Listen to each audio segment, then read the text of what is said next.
Halo guys, welcome back to my YouTube channel. Balik lagi bersama saya di Aris Lab Channel. Jadi di video kali ini saya ingin belajar sedikit mengenai sistem imun. Belajar ya, bukan mengajar. Tapi semoga dari video ini kalian juga dapat belajar. Ibaratnya bisa jadi referensi gitu buat belajar. Oke. Sistem imun itu apa sih? Kalian tahu nggak sistem imun itu apa? Sistem imun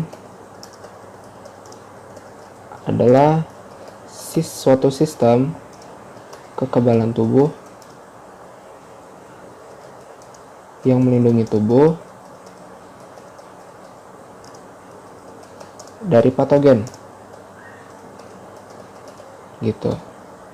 Wah, ada tipe kekebalan tubuh dari patogen. Atau simpelnya, sistem imun adalah sistem kekebalan tubuh. Karena kan di lingkungan kita ini tanpa kita sadari banyak patogen. Kayak handphone yang sering kalian mainin, laptop, iPad, atau segala macam. Pasti ada patogennya. Nah, yang melindungi tubuh kita dari itu adalah sistem imun. Terus, fungsi sistem imun. Kita buat poin deh, biar anak ngeliatnya. Kemudian ada fungsi sistem imun. Fungsi sistem imun yang pertama itu ada mempertahankan, jelas dong, mempertahankan tubuh dari patogen. Ya kan, sesuai dengan definisinya.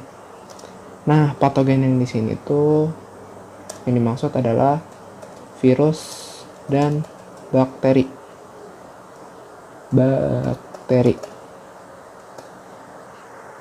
Patogen itu kan mikroorganisme asing.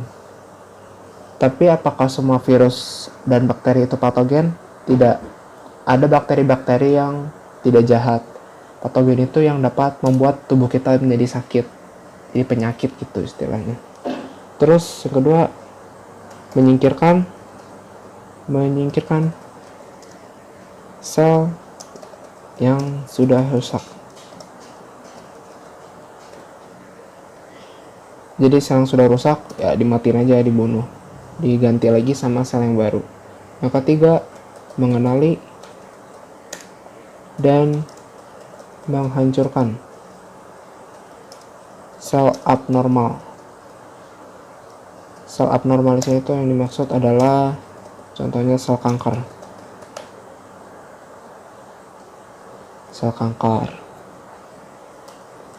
Nah, sistem imun, fungsi imun udah, pengertian, fungsi. Kemudian aku jelasin dikit mengenai sistem imun di manusia ya. Sistem imun manusia terbagi menjadi dua. Ada yang adaptif dan ada yang bawaan. Yang bawaan juga terbagi menjadi dua. Ada yang barrier dan ada yang internal. Begitu pula yang adaptif, ada yang humoral, dan ada yang melalui sel. Barrier itu maksudnya apa sih? Barrier itu, balik lagi ke sini, barrier itu adalah sistem imun yang menjaga agar patogen tidak masuk ke dalam tubuh kita. Nih, misalnya ini tangan. Terus di lingkungan luar kan ada patogen.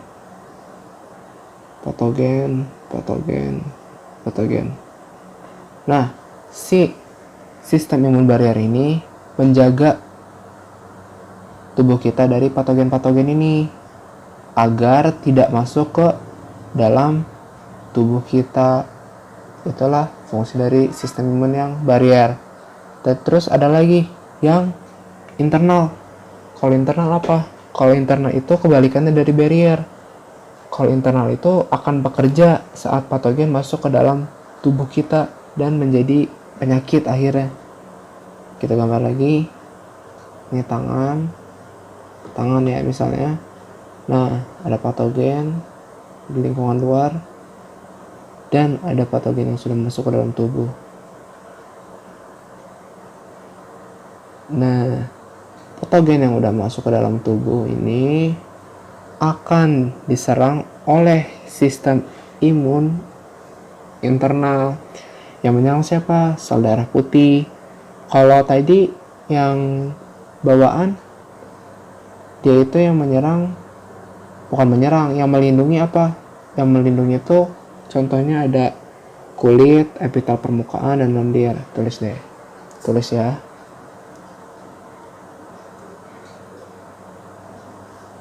Tulis sini. Set.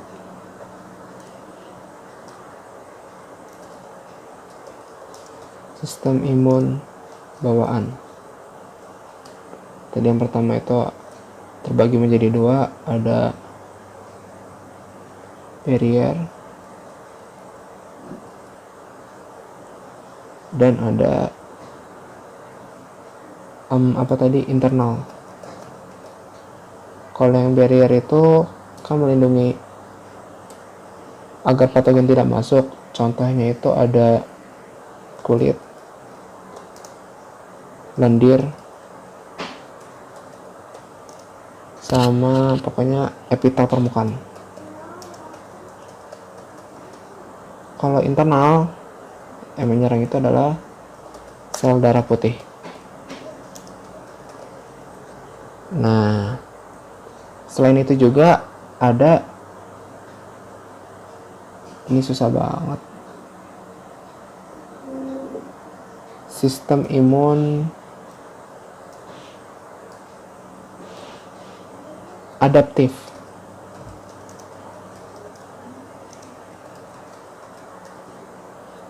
Sistem imun adaptif dibagi lagi menjadi dua, yaitu ada yang humoral dan ada yang cell mediated atau melalui sel. Nah, yang humoral itu sering kita sebut tuh ini antibody.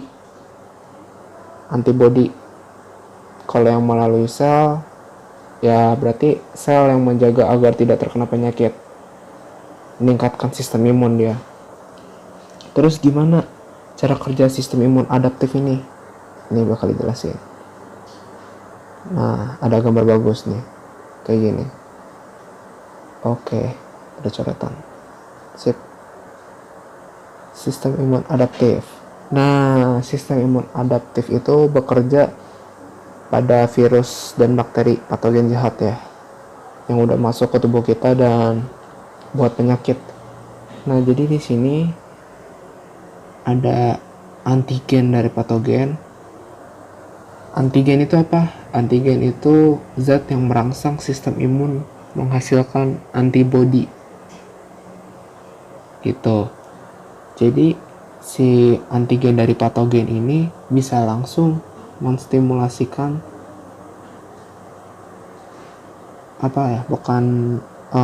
menstimulasikan ke sel B. Jadi kayak memberi notifikasi gitu. Ayo sel B kejar nih, kerja nih, ada antigen. Si sel B terus membelah dan akhirnya dia membentuk plasma sel dan memori B cell. Di sini ada tulisannya. Kalau yang panah ada tanda plusnya itu stimulasi, kalau yang panah coklat itu membentuk lah istilahnya gitu. Nah, terus selain langsung ke sel B, dia juga ada dendritic cell, atau di sini tulisannya itu antigen presenting cell. Nah, dia itu mengambil sampel antigennya, diambil oleh dendritic cell, kemudian dia bisa langsung menstimulasikan ke sel T, cytotoxic T cell, atau ke helper T cell. Bisa itu dua-duanya. Kalau dia mengoper ke cytotoxic T cell, berarti dia bisa langsung mengaktifkan T cell dan membentuk memori cytotoxic T cell. Kalau dia mengoper ke helper T cell, helper T cell ini kayak pemain inti nih, helper T cell ini. Jadi dia yang mengatur sistem kerja sebagian besar kerja sistem imun adaptif di helper T cell. Jadi si helper T cell ini dapat menstimulasikan ke sitotoxic T cell dan bisa mengoper ke B cell gitu. Terus kalau udah distimulasikan, antigen yang distimulasikan ke B cell dan T cell, apa yang terjadi? Ya B cell langsung bekerja dan membentuk plasma cell, dan ada yang membentuk memori B cell. Begitu juga sitotoxic T cell langsung mengaktifkan sitotoxic T cell dan membentuk memori sitotoxic T cell. Selain ngoper ke sitotoxic T cell dan B cell, helper T cell juga membentuk yang namanya memori helper T cell. Tujuannya nanti bakal dijelasin. Nah, terus yang nyerang si patogennya siapa kalau gitu? Yang menyerang itu ini. Dari sel B itu terbentuk antibody. Kalau dari T cell itu dia mengaktifkan T cell, jadi langsung dibunuh. Jadi patogennya itu langsung dibunuh. Sel-sel yang rusak tuh langsung dibunuh sama si T cell gitu. Ini ibaratnya kayak apa ya? Pertama kali terkena penyakit gitu. Terus kalau misalnya kedua kali terkena penyakit yang sama, kan udah kebal. Gimana tuh penjelasannya? Masa tiba-tiba kebal kayak gitu? Nah, ada penjelasannya.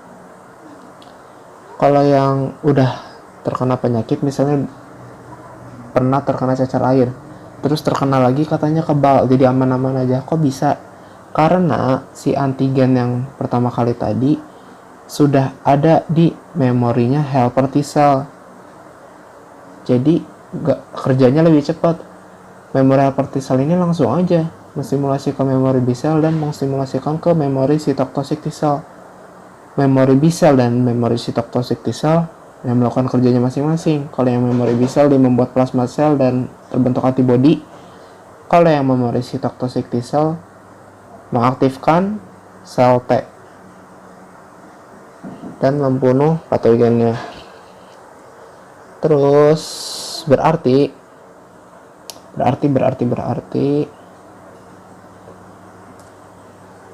dapat kita ketahui jagoan dari sistem imun adaptif itu ada dua. Jagoan dari sistem imun adaptif. Tadi itu yang pertama ada sel B, yang kedua ada sel T. Sel B kerjanya apa? Dia itu membentuk antibody.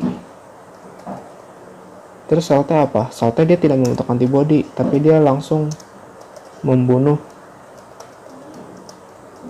sel-sel yang rusak.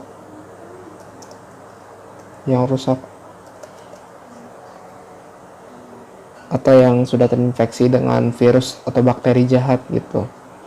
Oh iya nih, ada yang ketinggalan nih kayaknya.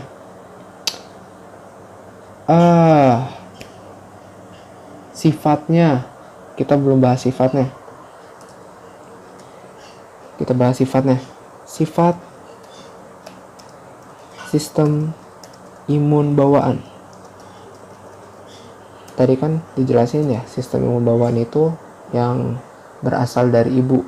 Nah, terbagi menjadi dua, segala macam bla bla bla bla. Nah, sifatnya itu kayak gini. Dia itu yang pertama bersifat non spesifik. Maksudnya apa nih bersifat non spesifik? Jadi gini maksudnya. Jadi ketika kalian terkena suatu penyakit, misalnya demam, pusing, terus sakit perut atau apa. Nah, respon pertama itu dari sistem imun bawaan. Dia itu menyerang dengan cara yang sama. Misalnya kalian demam, terus kena batuk, pilek, sistem imun ini menyerang dengan cara yang sama. Maka ada juga sifat yang kedua nih, berhubungan dengan sifat yang pertama, yaitu dapat mengenali pola umum patogen. Ya dia cukup mengenali pola umumnya aja karena diserang dengan cara yang sama. Terus yang ketiga juga ada mempunyai sedikit relatif sedikit.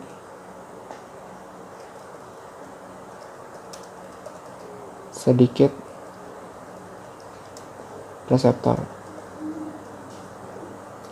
Ngapain perlu banyak-banyak reseptor? Karena dia nyerang patogen dengan cara yang sama. Terus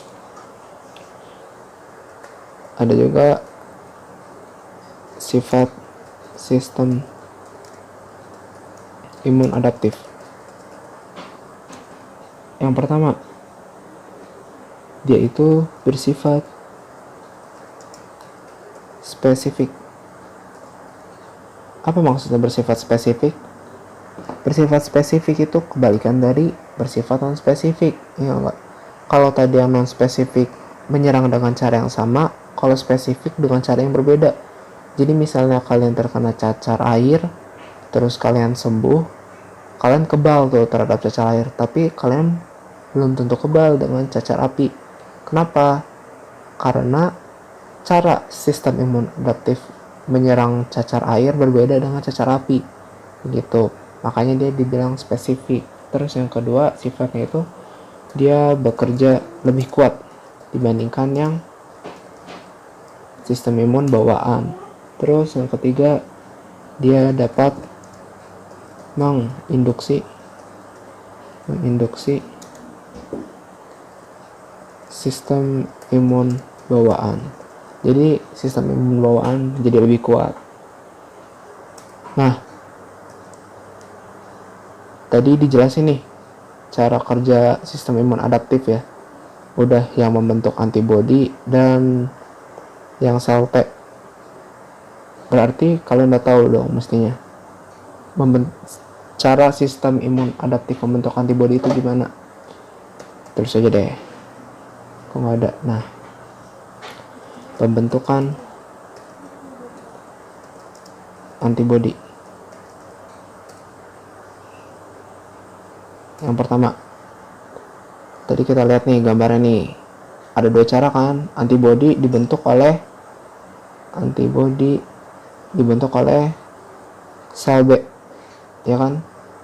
Dari antigen patogen. Berarti di sini kita tulis, kecoret. Kita tulis pembentukan antibodi itu berawal dari antigen patogen, kemudian bisa langsung ke sel B, terus sel B membentuk plasma sel yang membentuk antibodi. Diserang deh patogennya. Terus cara yang kedua, ada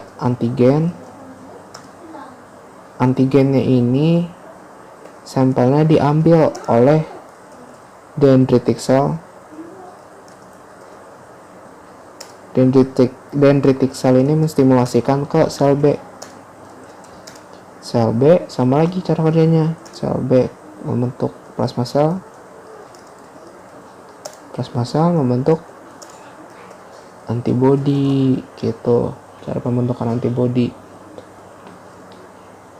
Terus gimana nih hubungannya sama sekarang virus corona? Wah, virus corona berarti salah satu bentuk patogen dong. Iya, gimana cara tubuh kita melawan virus corona? Sama kayak gini yang udah dijelasin tadi. Antigen dari virus corona memacu sel B kerja akhirnya ada yang membentuk plasma sel, ada juga yang membentuk memory B cell. Plasma sel akhirnya membentuk antibodi yang melawan virus corona. Hapus. Tapi virus corona ini sangat diteliti, katanya dia itu mati sama si sel T. Jadi orang yang selamat dari virus corona itu karena produksi sel T-nya yang baik. Jadi dia langsung membunuh virus coronanya. Cara pekerjanya sama kayak tadi yang udah dijelasin, gitu. Terus ada yang bertanya, kalau misalnya pertama kali kena virus corona terus sembuh, yang kedua kalinya bisa sakit lagi nggak? Nah, itu kan tadi udah dijelasin. Helper T cell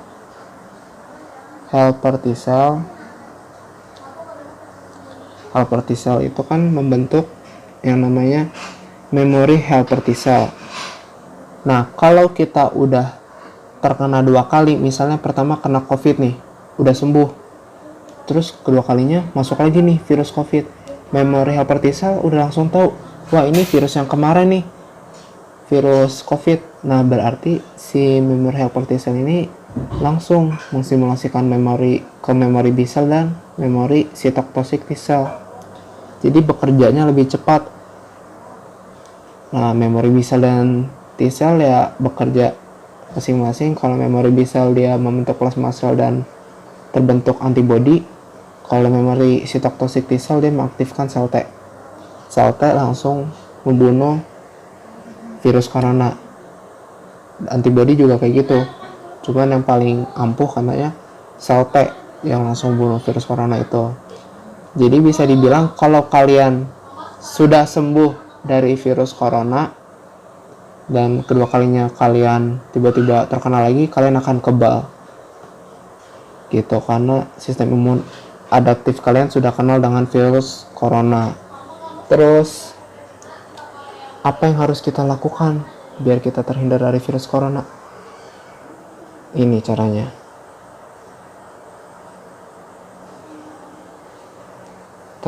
Kita tulis set.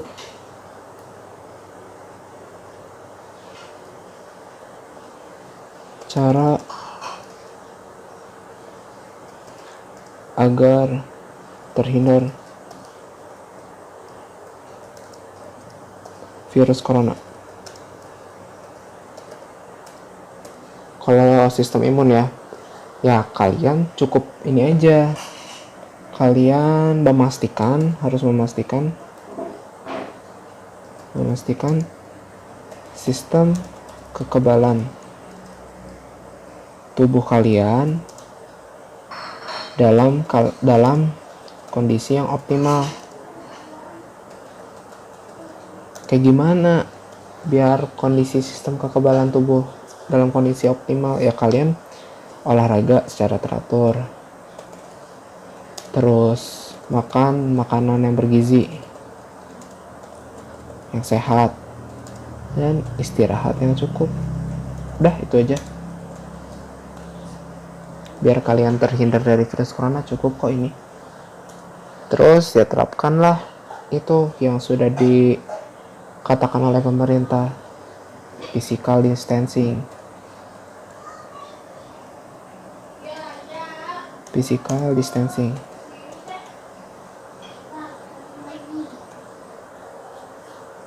Dan rajin mencuci tangan. Gitu teman-teman. Mana cukup ya dengan materi sistem imun kali ini. Terima kasih bagi kalian yang sudah menyaksikan. Bila banyak salah, mohon maaf dan mohon dibenarkan. Sekian dari saya. Wassalamualaikum warahmatullahi wabarakatuh.